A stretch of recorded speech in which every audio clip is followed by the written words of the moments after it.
सोच विचार मीडिया, सोच आपकी, नजरें हमारी। नमस्कार, आप देख रहे हैं सोच विचार मीडिया में मैं ममता सोनी। आज हम एक ऐसी नारी शक्ति से आपका परिचय कराने जा रहे हैं जिनकी उम्र 65 साल है, जिनका नाम शुभांगी आप्टे है। आज यह समाज के लिए प्रेरणा बनती जा रही है। स्वच्छ, आत्मनिर्भर, स्वावलंबन भारत बनाने में अहम भूमिका भी निभा रही है। आत्मबल और साथ ही अपने आसपास लोगों को रोजगार देती, जिनका मुख्य उद्देश्य कोई भी चीज बेकार न जाए, ऐसी विश्वास के साथ कार्य कर रही, जो उन्हीं की जुबान से सुनाते हैं उनकी कहानी। छत्तीसगढ़ स्वाभिमान संस्थान का यह अभियान जो निरंतर जारी है और लगातार चलता रहेगा, जिसके अंत में स्वाभिमान संस्थान के अध्यक्ष, छत्तीसगढ़ राज्य निर्माण के भागीरथ डॉक्टर उदयभान सिंह चौहान ने कहा कि जो आज वर्तमान समय काल चल रहा है, एक झाड़ू की तरह, यदि झाड़ू का बंधन खुल जाए तो वह कचरा बनकर फेंका जाता है। ऐसा वक्त आया है कि हम रिश्ते, मानवता को एक बंधन की तरह इस महामारी से मुकाबला करके ही विजय प्राप्त कर पाएंगे। ऐसी शुभकामनाएं देते हुए समस्त नारी जगत से आह्वान किया है कि आप लोगों के आत्मविश्वास से और सभी जगवासियों के विश्वास से हम जरूर इस संकट, इस महामारी से विजय पा पाएंगे। और जो भी आपके बीच में ऐसी नारी शक्तियाँ जो विभिन्न कार्यों में उत्कृष्ट कार्य कर रही है, उनका परिचय हमें भेजें, जिससे हम उनकी भेंटवार्ता कर प्रसारित कर सकें। राज्य निर्माण रचयिता स्वाभिमान संस्थान के अध्यक्ष डॉक्टर उदयभान सिंह चौहान और सोच विचार मीडिया द्वारा चलाए जा रहे नारी शक्ति अभियान के तहत आदर्श गौरव भूषण सम्मान पत्र के साक्षात्कार में मैं डॉक्टर शुभांगी आप्टे आप सबका स्वागत करती हूँ कि मुझे यह अवसर मिला कि मैं अपने बारे में कुछ बात करूँ। एक बार फिर से आप सबको मेरा नमस्कार। मैं शुभांगी आप्टे रायपुर छत्तीसगढ़ से हूँ। मैं विगत 8 वर्षों से पर्यावरण की रक्षा के लिए कपड़े की थैलियों का वितरण कर रही हूँ। और ये ख्याल मुझे इसलिए आया कि मैंने जब पेपर में पढ़ा कि प्लास्टिक खा के हमारी गौ माता की मृत्यु हो रही है, हमारी उपजाऊ जमीन खराब हो रही है, हमारा स्वास्थ्य खराब हो रहा है, तो इन सब को देखते हुए मैंने ये कार्य शुरू किया। पहले मैंने घर से ही अपना कपड़ा लेकर कपड़े की थैलियाँ सिलकर लोगों को बांटी। उसके बाद मैंने सभी टेलर्स से संपर्क किया, उसके बाद कपड़ा मार्केट से संपर्क किया। और अभी मैं हर स्कूल में, कॉलेज में, किसी भी सार्वजनिक कार्यक्रम में कपड़े की थैलियाँ बांटती हूँ। उसके पीछे उद्देश्य यही है कि प्लास्टिक का उपयोग न करें और ज़्यादा से ज़्यादा कपड़े की थैलियों का उपयोग करें। इसके लिए मुझे मोर रायपुर के नो प्लास्टिक कैंपेन के लिए ब्रांड एम्बेसडर भी बनाया गया है।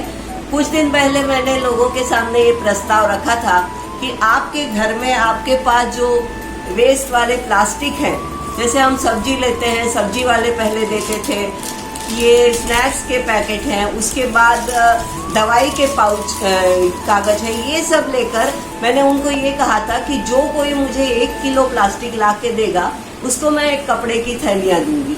और इसका उपयोग मैं इको ब्रिक्स बनाने में कर रही हूँ। ये इको ब्रिक्स इस तरह बनाई जाती हैं, ये जितने पॉलीथीन हैं इसको प्लास्टिक इस बॉटल में हम भरते हैं और उसके बाद इन इको ब्रिक्स से आजकल सब जगह गार्डन के लिए उपयोग हो रहा है, स्टूल बनाए जा रहे हैं। इसके अलावा बाउंड्री वॉल में गार्डन के, उसके लिए भी इसका उपयोग किया जा रहा है। तो मेरा कहना लोगों से यही है कि अभी चूंकि कोरोना काल में हम घर में भी फंसे हुए हैं, तो ये कार्य हम घर में बैठकर भी कर सकते हैं। और ये जो कपड़े की थैलियों का मैंने कहा, ये इस तरह की घर में बनी हुई कपड़े की थैलियाँ हैं और ये हम लोग सब जगह वितरित करते हैं। और ये पूरा नया कपड़ा है और मैंने 2-3 जरूरतमंद स्त्रियों को ये काम दिया गया है और ये वो सब करती हैं। हमारे दिव्यांग भाई बहनों के लिए जो देख नहीं सकते, उनके लिए पार्टी गेम्स नामक बुक का 2 बुक्स का प्रकाशन किया है। उसमें ज्ञानवर्धक और रोचक खेल हैं और उसके पीछे उद्देश्य यही है कि हम अपने मनोरंजन की बात तो करते हैं, लेकिन उन बच्चों के मनोरंजन के लिए हम भी कुछ भी नहीं करते। उसी को देखते हुए मैंने ये पार्टी गेम्स इन ब्रेल की 2 किताबों का प्रकाशन किया है और जो मैं पूरे भारत भर में जितने भी दिव्यांग भाई बहन हैं उनको निःशुल्क देती हूँ। और इसके पीछे कारण ये है कि हम जब ब्लाइंड स्कूल में गए थे और वहाँ हमने देखा कि उन बच्चों के मनोरंजन के कोई भी साधन नहीं है, तो मेरी खुद की जो पार्टी गेम्स की 8-10 पुस्तकें हैं उनमें से मैंने ऐसे गेम्स निकाले जो ये बच्चे खेल सकें, और ये बहुत अच्छे से ये करते हैं और ये स्पर्श ज्ञान द्वारा ये किया जाता है।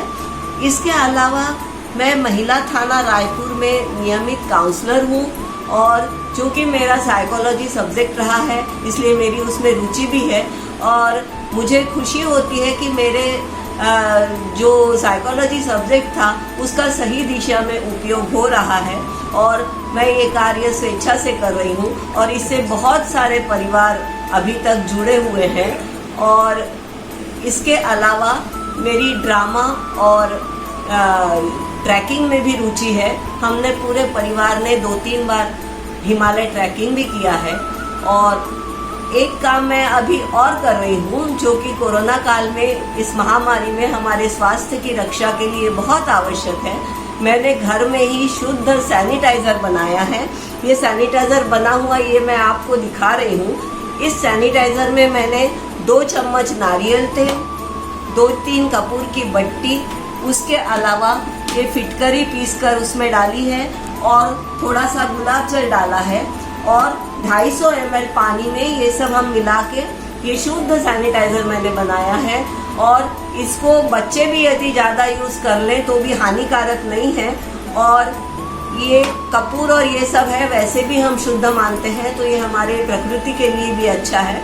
तो इन सारे कार्यों के लिए मुझे बहुत अच्छा लगता है कि मेरे द्वारा समाज के लिए कुछ कार्य हो रहे हैं। तो मैं इतना ही कहना चाहूँगी कि नारी शक्ति से कि हम महिलाएं कहीं भी कमज़ोर नहीं हैं। हम यदि किसी चीज़ को ठान लें तो हम उसे अवश्य कर सकते हैं। दूसरी बात यह है, यदि इच्छा शक्ति दृढ़ है तो उम्र कहीं भी आड़े नहीं आती है। और मैं पूरी नारी शक्ति से ये अपील करूँगी कि हर कोई जो है उसमें कोई ना कोई कला छिपी होती है, और उस कला को उभारें, उसके का उपयोग करें। और दूसरी बात यह और कहना चाहूँगी, यदि किसी को मेरी मदद की आवश्यकता है, कुछ कपड़ा सिलने में सहयोग कर सकती हैं या कपड़ा दे सकती हैं, तो मुझे अवश्य दीजिए, मैं आपका साथ दूंगी। और मैं पूरी नारी शक्ति का सम्मान करते हुए उन्हें सलाम करती हूँ, और ऐसी जो नारियाँ हैं उनके उज्जवल भविष्य की कामना करते हुए आप सबको धन्यवाद देती हूँ। धन्यवाद।